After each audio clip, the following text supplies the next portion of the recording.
Hi, I'm Kate Snow, the author of the Math with Confidence homeschool math curriculum. Today I'm here to show you fourth grade Math with Confidence. You'll need 3 books to teach the program, the instructor guide, and then 2 student workbooks. Part A covers the first half of the year and Part B covers the second half of the year. Like I said, you'll need 3 books to teach fourth grade Math with Confidence, the instructor guide, and then Student Workbook Part A and Student Workbook Part B. You'll use Part A in Units 1 through 8 and Part B in Units 9 through 16, so you'll need both these books over the course of the year. Let's take a look at the instructor guide first.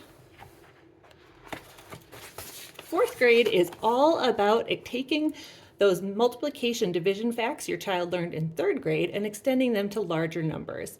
Your child will do mental and written multiplication division throughout the year, but also with the sprinkling of other topics like fractions, angles, lots of measurement conversions, and decimals, as well as line plots and averages.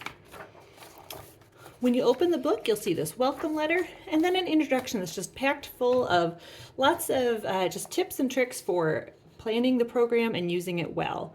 Make sure you read this so that you understand how the program is structured and how to pace it, what you'll need, all those kinds of details. One especially important part of the introduction is what you'll need. So I've tried to keep the essential materials, your math kit, very, very simple so that you won't need too many special math materials. But there are a couple things you'll need. So you'll need counters and play money. You'll also need pattern blocks. If you use lower levels of Math with Confidence, you should already have those. We'll use those for fractions a lot this year. You'll need base 10 blocks, but only sometimes. So if you already have base 10 blocks, great. Otherwise, there's a blackline master in the back that you can print out. You'll need a ruler.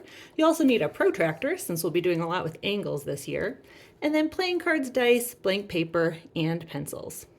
There's also a few blackline masters, and most of them are used for only a few lessons, but there are a few you might want plastic page protectors for safekeeping. So I'll get to that more in a second.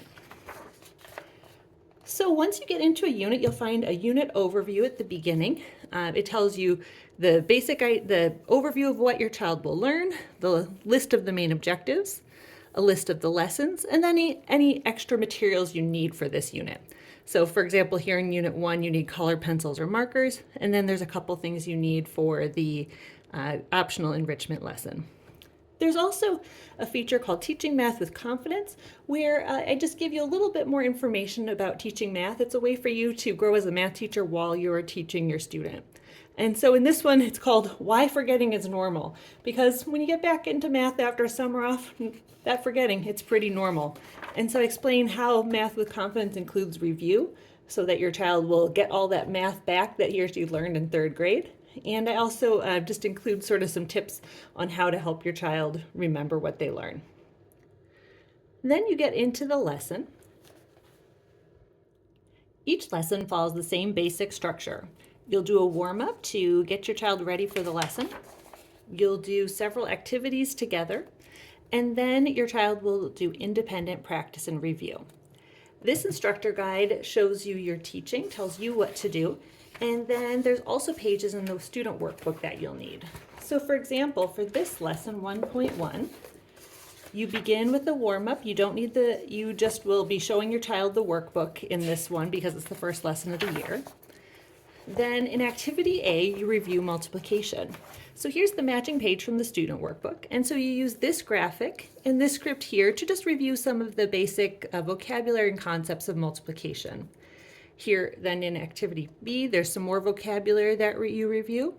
And then in activity C, you play climb and slide to review the multiplication facts. Games are always in this gray box, and that just helps to set the directions apart. You'll also find occasionally notes in a gray rectangle, and those also give you just notes on teaching or help explain something about the lesson. So then once your child completes this activity page with you, then your child will do the practice and review in the workbook. So all of the lessons follow the same basic structure. And so you can see that throughout Unit 1, you continue to use the workbook to play games to review multiplication and division. If your child's a little rusty on the multiplication division facts after the summer, that's okay, because you'll have lots of opportunities to review them here in Unit 1. At the end of the unit, there is an optional enrichment lesson. And like it says, these are completely optional. You can do them as written, you can modify them a bit, or you can skip them entirely. This one, because this unit was all about multiplication factor pairs, there's a lesson on how to cut the brownies. If you want 24 brownies, would you rather have 3 by 8, 6 by 4, 2 by 12, or 1 by 24? And you could do this with a real pan of brownies, or you can just use some pieces of paper to try it out.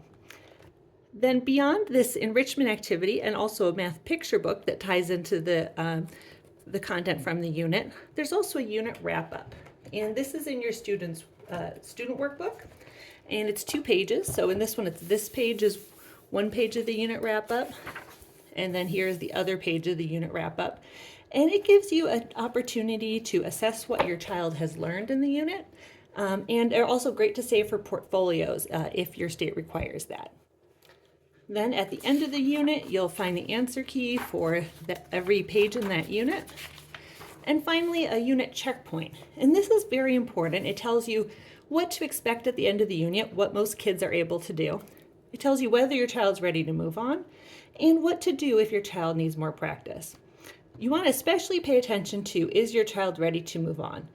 Sometimes parents feel like their child should know absolutely everything and have perfectly mastered all of the content in a unit before moving on. They worry their child's not ready for the next one. But kids learn math very gradually. Even if they're understanding most of the concepts from a particular unit, they might not have quite all the skills mastered, and that's okay. And so this section tells you what your child really should have mastered and what it's okay for them to not quite have down before moving on. So for example, in Unit 1, your child should be mostly fluent at adding and subtracting 4-digit numbers before moving on to Unit 2, but it's okay if there's still some multiplication division facts that they're still remembering from 3rd grade. So each unit follows this same basic flow. So I'm going to skip to the end of the book and show you a few resources that are at the end of it, and then we'll take a look at the student workbook.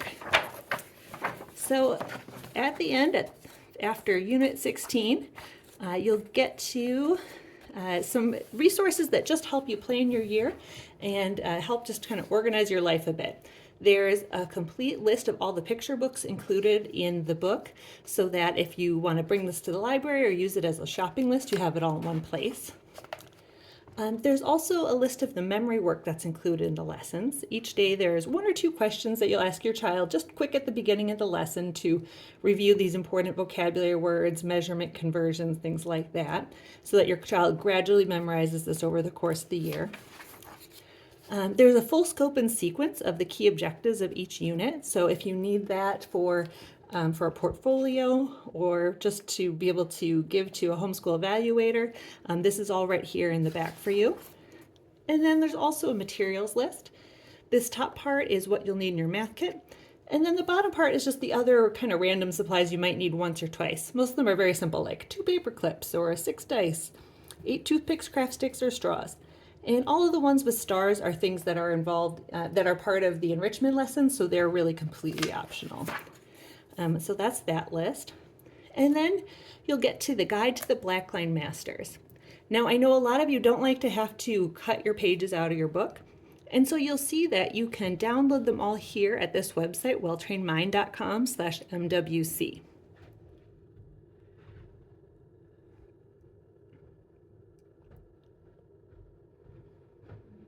So you can download them all there instead of having to cut them out. This list just tells you which ones you need handy, which ones you use just for a little bit, and which ones you might not even need. You'll see that there's actually only a couple Blackline Masters that you'll use frequently in 4th grade Math with Confidence, and then these other ones are mostly short-term use or optional. You'll find then the Blackline Masters back here. All the memory work is here in a visual format.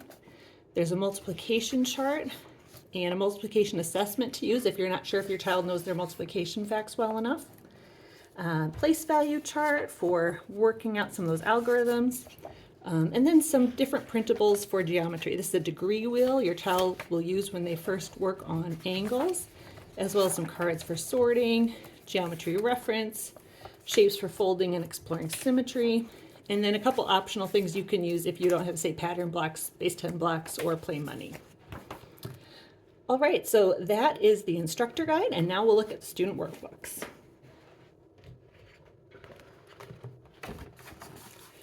So we'll start here with Student Workbook Part A.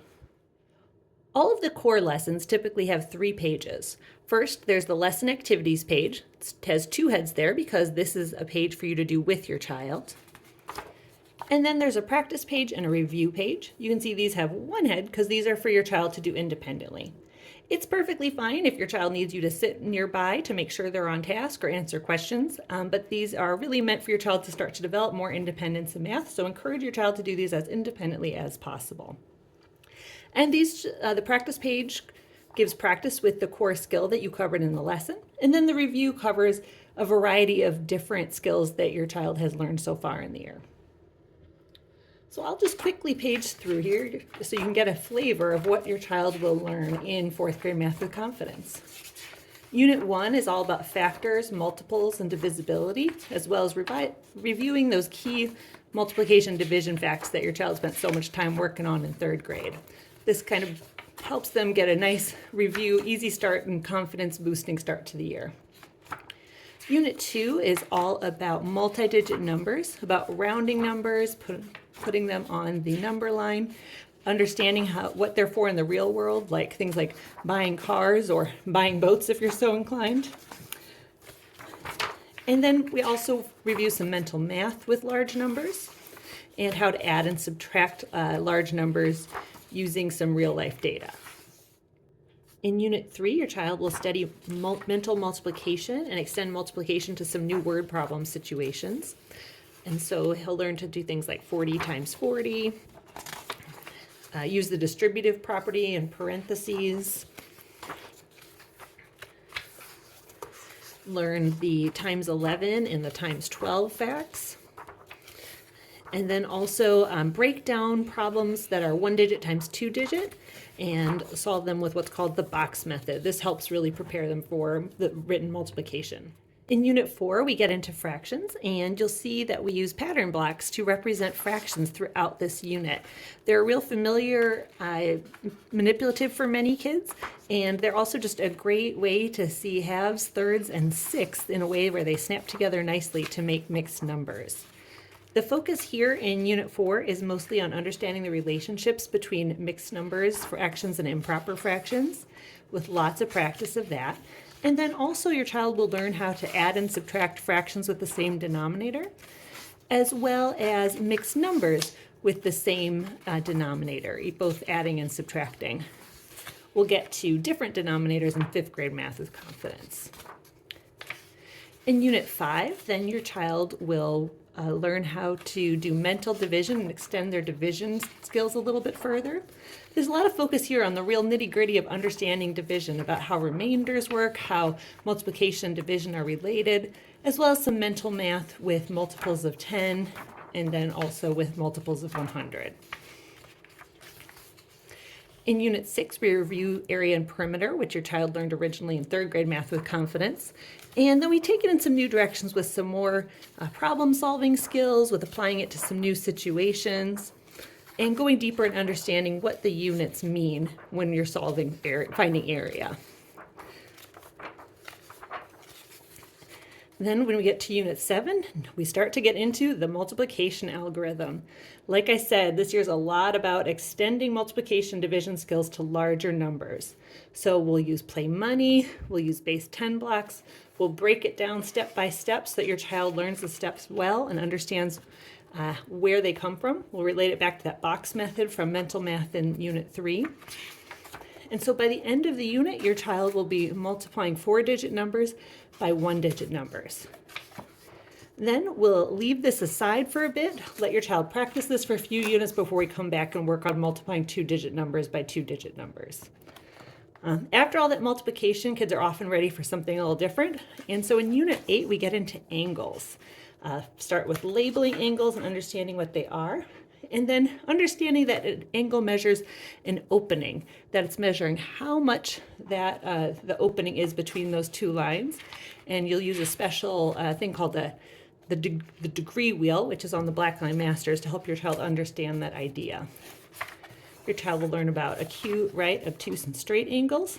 And then a new tool, your child will use a real protractor to measure angles and also draw angles. And then we'll do a little bit of adding and subtracting angles at the end, of putting them together to make other angles. And so that's the end of Part A. And now let's take a look at the workbook Part B. So workbook Part B covers units 9 through 16 and the second half of the year.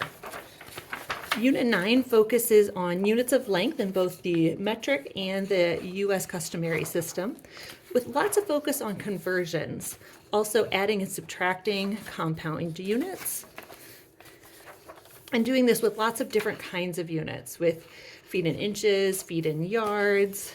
We get into miles here, and then we get into the metric system, where your child will learn to measure with centimeters and millimeters with games like measurement tag, and lots of real life applications like Olympic records to keep it interesting, because otherwise it can just be a lot of multiplying and dividing to do those conversions.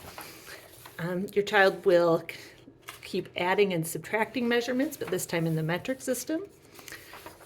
And really with a real focus on length here, so that your child understands these principles well with length before we apply them to time, weight, and capacity later in the year.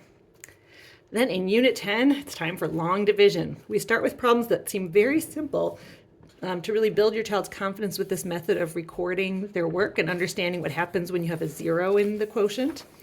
And then we just gradually build it up, starting with very small numbers and building up slowly.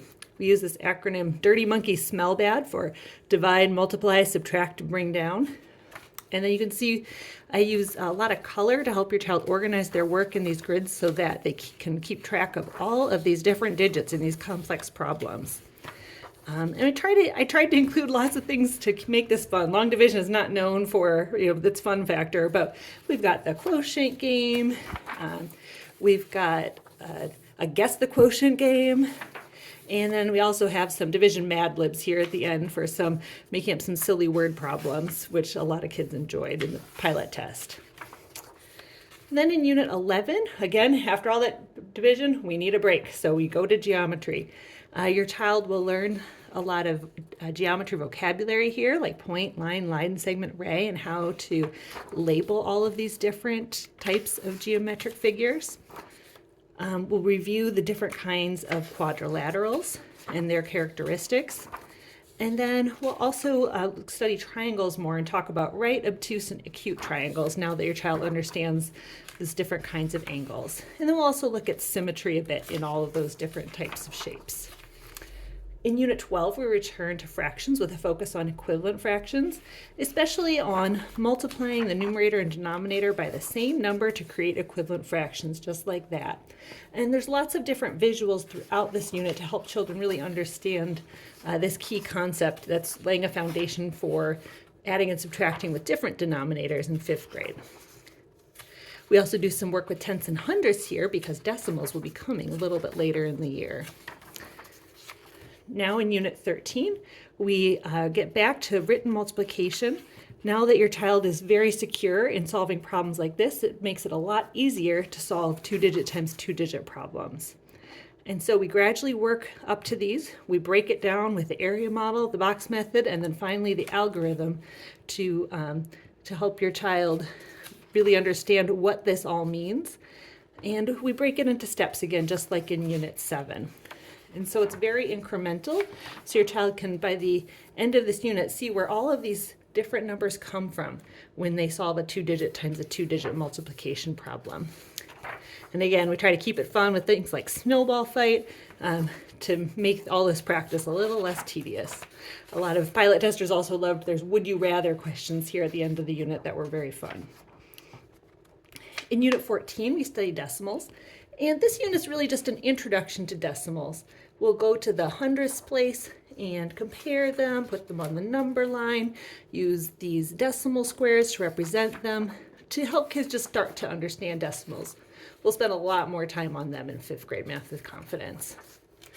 We also relate it to a lot of real life situations like time, measurement, and expressing metric measures with the decimals in particular.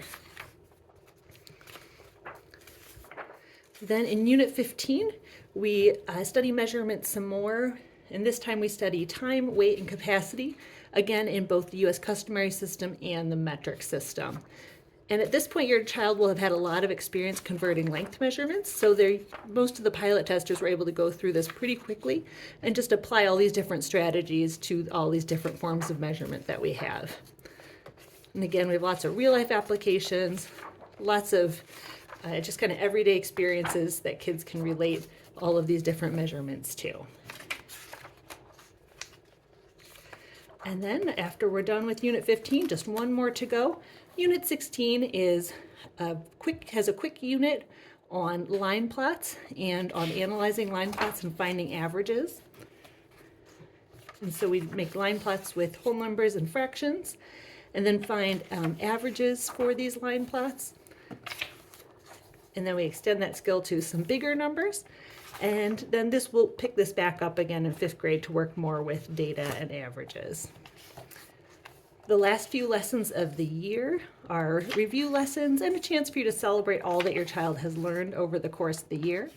And then we end with a certificate for your child for successfully completing 4th grade math with confidence. So that's what you'll need to teach 4th grade math with confidence. 2 student workbooks and instructor guide. I hope you and your child have a wonderful year with it. Happy math.